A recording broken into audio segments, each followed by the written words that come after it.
Bonjour, bienvenue dans l'émission Rencontre. Mon invitée aujourd'hui est Caroline Amiot. Elle est neuropsychopraticienne, hypnothérapeute et coach de vie certifiée à Quimper, dans le 29, donc dans le Finistère Sud. Et ensemble, nous allons parler du stress. Bonjour Caroline. Bonjour. Comment ça va? Pas stressée, j'espère. Ah non, bien détendu. Je me suis fait une petite séance de relaxologie là, juste avant l'émission.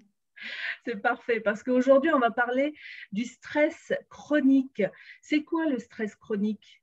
Et oui, lors d'une précédente émission, nous avons déjà parlé du stress, qui est donc une réaction physiologique et psychologique de l'organisme face à un danger. Hein. On a vu que le stress était une réaction physique qui est naturelle. Sauf que de temps en temps, ce stress-là, s'il est trop prolongé, s'il est accumulé, répété et intense, il peut être à l'origine de crises d'angoisse, de dépression, de burn-out. Et c'est Voire pire. Voire pire, tout à fait. Et c'est ce que l'on appelle donc le stress chronique. Donc, c'est quelque chose qui revient finalement tout le temps ou qui est régulier. Voilà, et sur la longueur, et ce stress chronique, contrairement au stress aigu, celui-là n'a rien de vital. Bien au D'accord. contraire même. Donc, qu'est-ce qui va se passer dans mon corps, moi, quand je vis ce stress chronique? Un stress prolongé va affaiblir et détruire la santé physique et psychique de la personne. La machine va s'emballer finalement et on va perdre le contrôle. Donc, perdre le contrôle, ça veut dire que je pourrais avoir des émotions ou des réactions bizarres qui ne sont pas de mon fait habituel. Je pourrais me mettre en colère ou me mettre à pleurer ou plus savoir agir, quoi penser peut-être, des choses comme ça. Tout à fait. Si on devait faire une montagne avec l'augmentation du stress, on pourrait parler au début, si on n'a pas de stress, on va être dans un état où on va s'ennuyer, où on va être inactif. Un bon stress, c'est-à-dire un stress optimal, va nous apporter de la satisfaction, on va être plus performant, on va être créatif, on va avoir aussi avoir plus de confiance, pouvoir prendre plus d'initiatives. Et puis à partir d'un moment, ça va faire vraiment comme une montagne, pas de stress, stress optimal. On va glisser dans le mauvais stress si le niveau du stress perdure.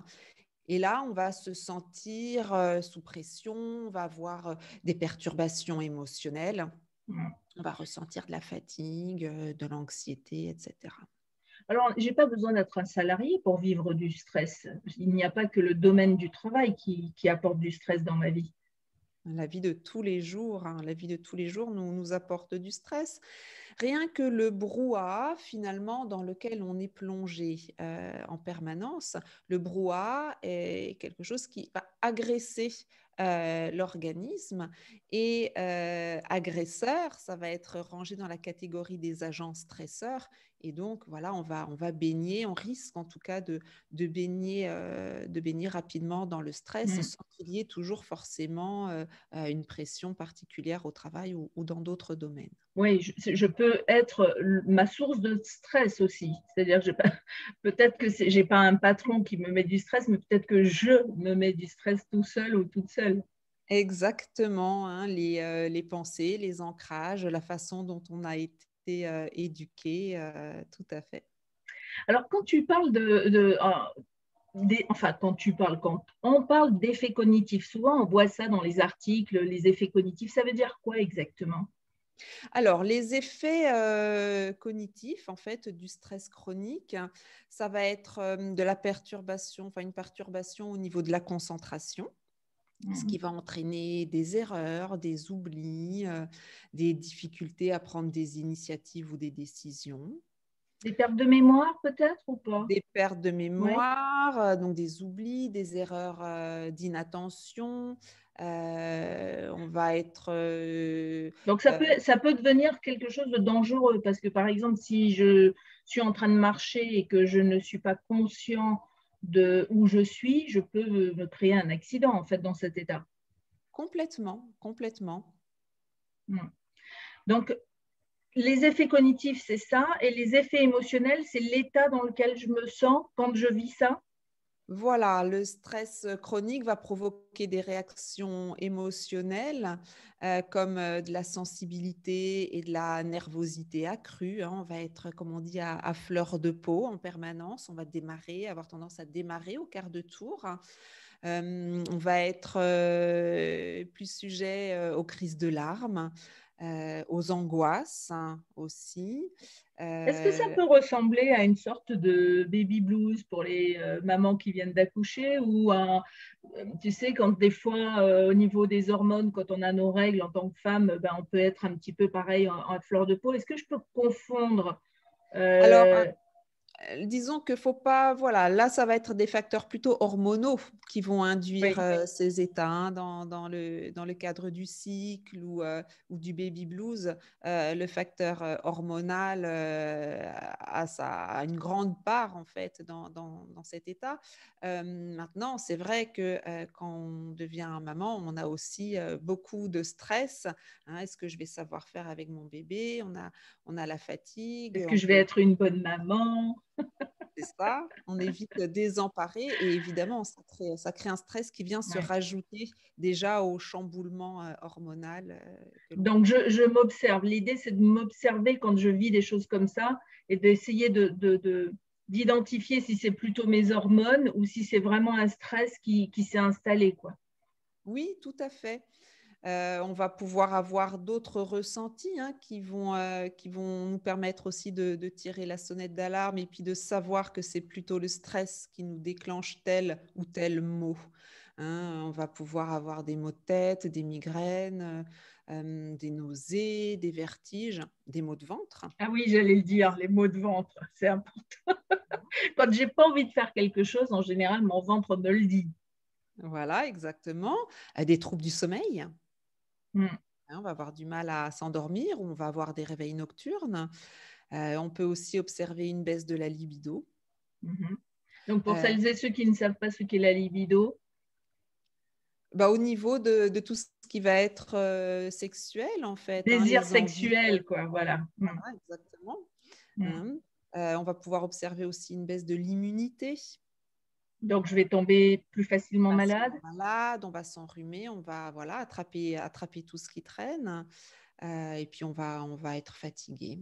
Voilà, hein, et Bon, puis, ben, il y a des outils quand même pour quand on s'observe à ce niveau-là. Alors, c'est ça qui est chouette, c'est que quand on connaît les signes, on peut se dire, oula, là, il y a un truc, là, ça va pas, mais parfois, je ne le vois pas du tout. Donc là, ça va être on va dire, la mission de l'entourage d'observer. complètement, surtout qu'on va pouvoir aussi observer des réactions comportementales. Mm. Lors d'une précédente émission, je t'avais expliqué qu'il y avait trois réactions possibles face à une situation stressante. Il y avait la fuite, l'attaque ou le repli. Et aujourd'hui, en fait, face au stress, certaines personnes vont avoir recours à des produits calmants, Oui. à des excitants. Voilà, Donc, hein. ça peut Donc là, être on va être le sur café, la cigarette, ça peut être le exactement. sucre, parce que du coup, je vais avoir envie de me rassurer un petit peu. Ça peut être l'alcool. L'alcool, les somnifères, les anxiolytiques et puis les stupéfiants, hein, Oui, la drogue, oui. mmh. Donc, si j'observe quelqu'un de mon entourage dont ce n'est pas du tout l'habitude, là, ça peut m'alerter. Et comment je fais, en fait, moi, pour l'aider? Parce que si quelqu'un ne se voit pas comme ça, c'est très compliqué de lui dire, oh là là, dis donc, tu ne serais pas en train de faire un petit stress chronique, là? Ah, il suffit que la personne soit justement un petit peu à fleur de peau pour qu'elle, C'est qu'elle rentre ça, pas dans les pour qu'elle tacle, comme on dit. Donc, qu'est-ce que je peux faire vraiment pour l'aider? Eh ben, écoutez, quand une personne ne demande pas d'aide, en général, voilà, il ne faut pas aller jouer à ce qu'on appelle l'infirmière. Mm. Ça peut, voilà, on peut vite tomber dans ce qu'on appelle le triangle de Karpman, hein. Les curieux et curieuses pourront aller se renseigner sur ce fameux triangle où du sauveur, finalement, on va passer au stade du persécuteur et puis après au stade de la victime. Hein, donc attention, si c'est une personne dont on est proche, avec qui on a l'habitude de parler, évidemment, on peut en discuter de façon subtile, sans mettre les pieds directement dans le plat, mais en disant, voilà, je trouve que tu es un peu fatigué, tu as l'air stressé en ce moment, qu'est-ce que tu as mis en place pour, voilà, pour Ouais. pouvoir régler cette Comment problématique. est-ce que je peux t'aider? Est-ce que c'est le genre de phrase qu'on peut dire, oui? Oui, tout Qu'est-ce à que je fait. peux faire pour toi? Et puis après, évidemment, pas faire ce dont j'ai pas les moyens, mais en tout cas, dire, ah oui, d'accord, bah, peut-être que tu devrais aller voir, ensuite passer au conseil, parce que si je ne suis pas moi-même psychiatre ou psychanalyste ou je ne sais quoi, ce n'est pas, enfin, je veux dire, souvent dans une famille, on n'a pas parfois les mots pour aider, mais juste de dire, est-ce que je peux t'aider? Ça peut déclencher des choses. Tout à fait, parce que l'aide va pouvoir se faire aussi à d'autres niveaux. On parlait là de la famille. Voilà, le burn-out de la femme au foyer, ça existe.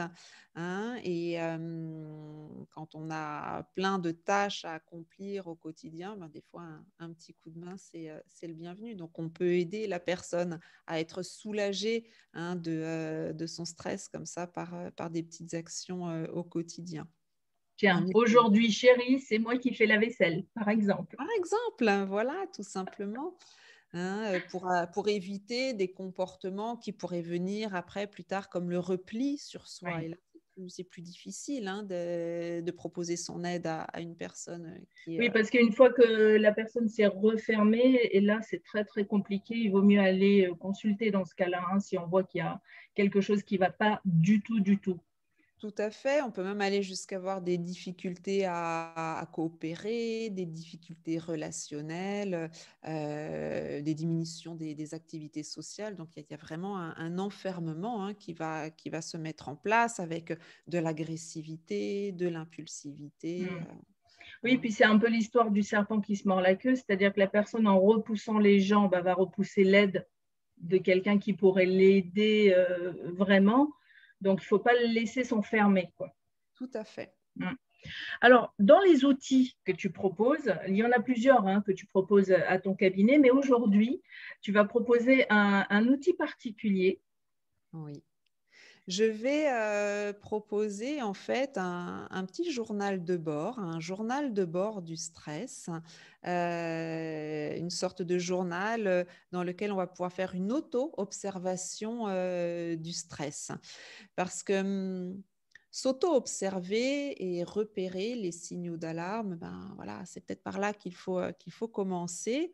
Apprendre à reconnaître les premiers signaux du stress, ça permet, ben, de ne pas s'enfoncer justement dans un stress chronique.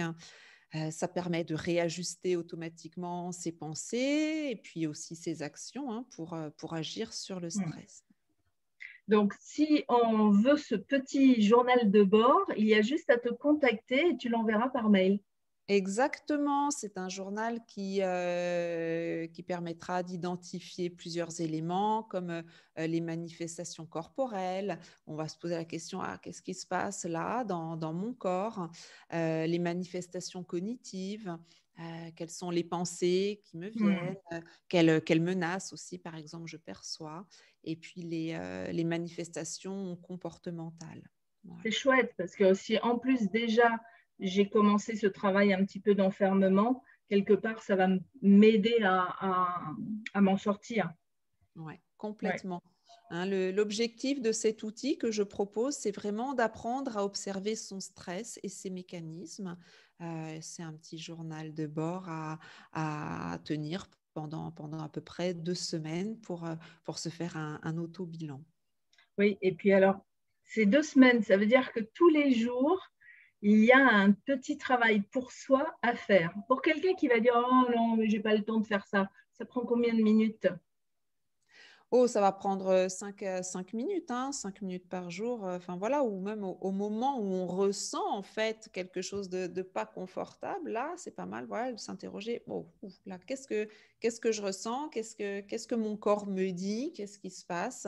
Ouais. De se prendre des petits temps de pause comme ça, des petits pose sur soi et puis d'autoscan, là, d'auto-analyse, c'est important. Alors moi, j'ai envie de dire, pour ceux qui n'ont pas le temps, prenez votre petit carnet partout avec vous dans la poche. Ça ne représente pas un gros volume Non, quand c'est bah, imprimé. je vais le proposer sous forme de tableau. Vous imprimez Oui. ça sur une feuille A4 et puis vous le trimballez dans votre poche avec les Voilà. Et crayons. vous vous posez quelque part, hop, tiens, vous dites, tiens, mon petit carnet de bord, allez, hop, je vais regarder un petit peu. Surtout si vous vivez du stress, ou en tout cas, vous êtes en ce moment super énervé, ça ne sert à rien de le faire si tout va bien, hein. Exactement. Mais voilà, des fois, on peut aller bien et puis se dire, ah là, ce que je ressens, c'est pas confortable. Qu'est-ce que c'est? Voilà, vraiment de s'interroger, de s'analyser, d'essayer de voir voilà, qu'est-ce qui va pas quand on a tel ou tel ressenti ou dans telle ou telle circonstance. Bon, alors maintenant, c'est pour celles et ceux qui seraient en plein stress. Là, maintenant, qu'est-ce qu'on peut leur proposer? De Ben, s'asseoir, ouais, de s'asseoir, de d'enlever s'installer, les chaussures. d'enlever les chaussures, de desserrer la ceinture, d'être installé confortablement.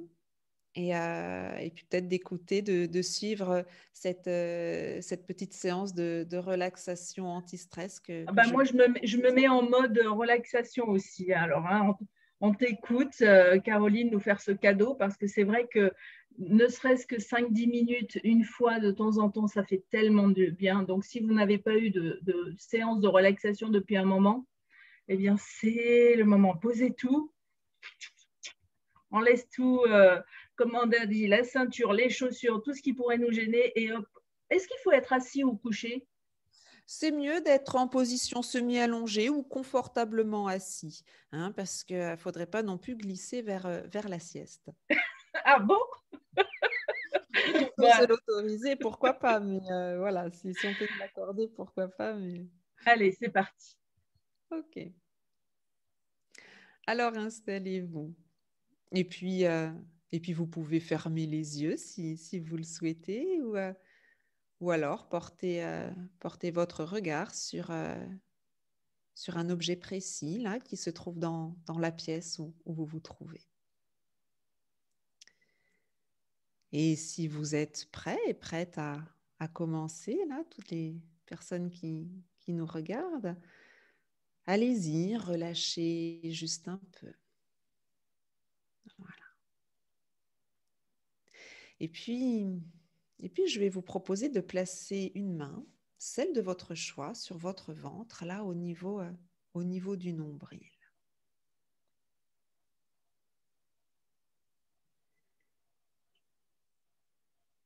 Prenez ces prochaines secondes pour respirer naturellement.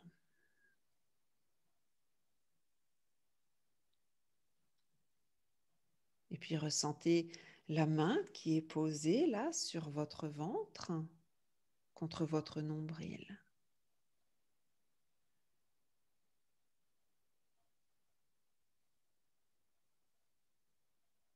Et puis relâchez votre mâchoire inférieure et respirez par le nez. Sur 4 temps, vous allez inspirer par le nez, retenir votre souffle sur 2 temps et expirer sur 4 temps par le nez. Alors allons-y. 1, 2, 3, 4. Retenez. 1, 2, 3, 4. Expirez. Voilà, et à nouveau, on va inspirer sur 4 temps, retenir la respiration pendant 2 temps et expirer à nouveau sur 4 temps. On inspire.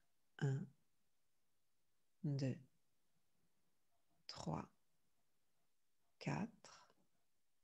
On retient. 1, 2. On expire. 1, 2, 3, 4. Et on pose sur 1, 2. Et on le fait une dernière fois.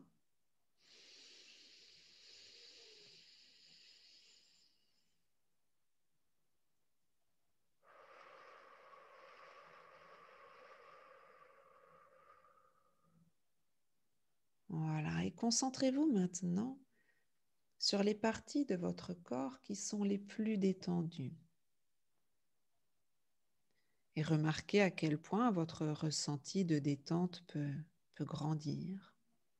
Il se propage, là, il s'étend dans tout votre corps. C'est comme si un courant de détente se répandait dans votre être. Peut-être pouvez-vous ressentir la décontraction de vos muscles. Ils se relâchent. Et à présent, toutes les parties de votre corps sont plus libres, plus légères. Peut-être vous pouvez ressentir qu'elles sont si légères qu'elles flottent. Alors laissez-vous flotter.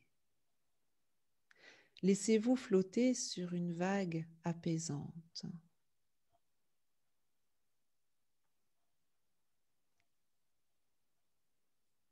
Vous vous laissez flotter sur cette vague.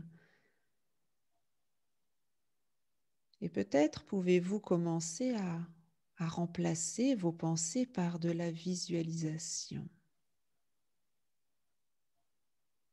Imaginez que cette vague sur laquelle vous flottez vous dépose sur une plage. Elle vous dépose à cet endroit, à l'aube, juste avant le lever du soleil.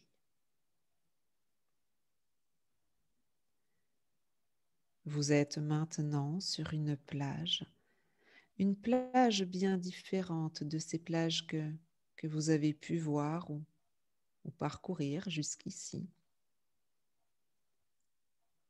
Cette plage est celle de votre île à vous, rien qu'à vous.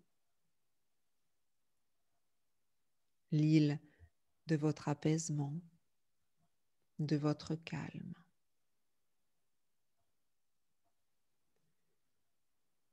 C'est votre île déserte, une île déserte de tout stress.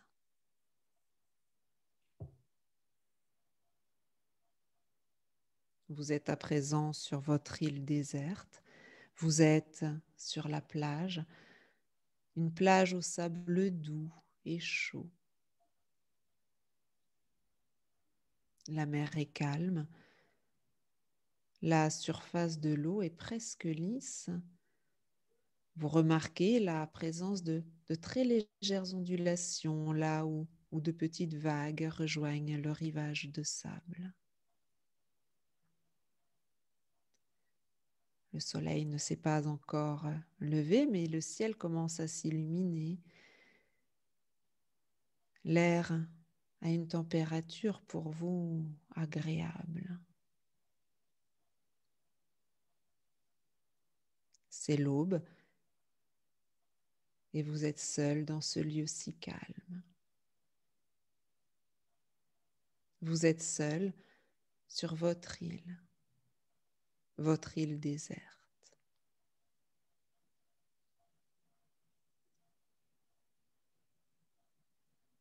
Le soleil monte. Observez sa lumière s'étendre sur ce paysage. Regardez les vagues atteindre le rivage tout doucement. Elles viennent lécher le sable. Les vagues ont sur vous un effet calmant. Elles sont si douces, paisibles, régulières. Elles installent en vous un calme complet. Vous vous détendez. Sur votre île déserte, tout est paisible.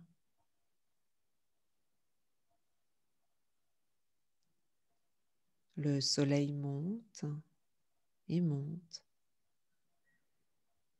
Il rejoint cet endroit bien haut dans le ciel et l'ascension du soleil consolide en vous la tranquillité, la sérénité, tous ces ressentis que vous procure votre île déserte.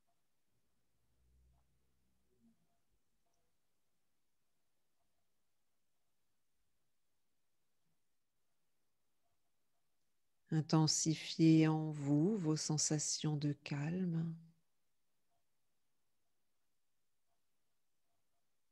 et déposez au plus profond de votre être ces images de votre île déserte, vos images de ce lieu auquel vous seul pouvez accéder.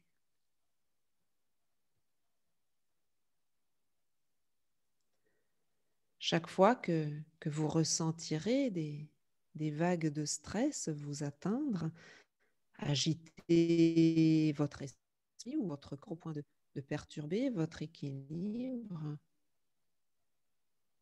peu importe le lieu où vous vous trouverez, vous utiliserez l'une de ces vagues pour rejoindre, pour vous déposer à nouveau sur votre île déserte. Alors, vous prendrez le temps de reposer votre esprit et votre corps à cet endroit.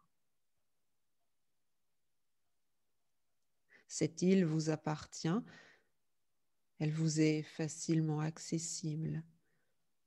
Elle est en vous, pour vous.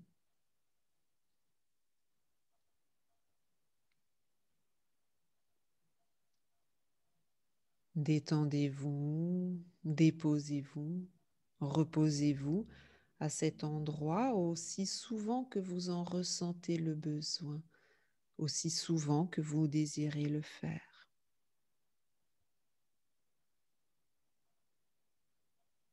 Cette île est à vous et il vous revient de revenir à cet espace pour facilement vous apaiser.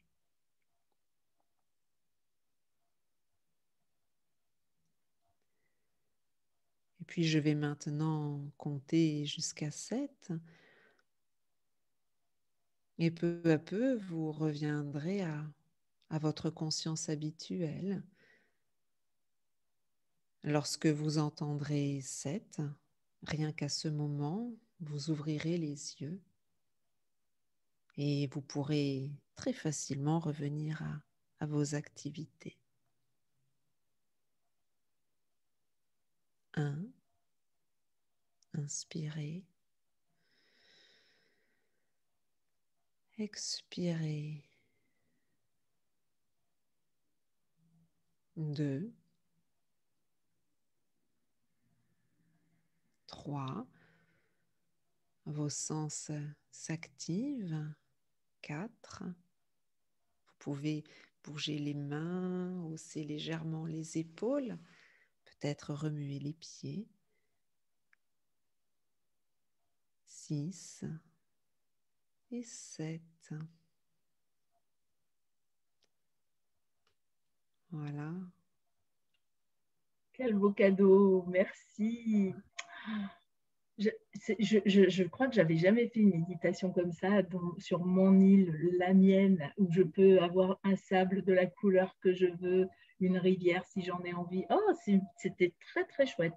Merci. Alors, je n'étais pas spécialement stressée, hein, mais ça fait toujours du bien ça d'aller se fait du bien. reposer sur son Oui, île. oui.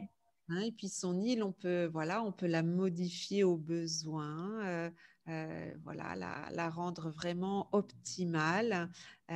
Tout est en nous. On peut lui rajouter tout ce qui nous fait du bien, tout ce qui va Exact. nous mettre en joie, en fait. Tout à fait. Bon, bah, vivement la prochaine émission. Oui. Tout à fait. Ben, si ça peut être le mot de la fin, je dirais que pour travailler en profondeur, il faut connaître les sources originelles du stress. Et ça, on en a un petit peu parlé, ça a été évoqué. Si l'agent stresseur disparaît ou s'amoindrit, on aura moins de réponses aussi au stress. Donc, nous parlerons peut-être de tous ces agents stresseurs là lors de la Oui, prochaine émission et on pourra voir comment s'en protéger efficacement. exactement. Merci Caroline, à bientôt. Avec plaisir, au revoir.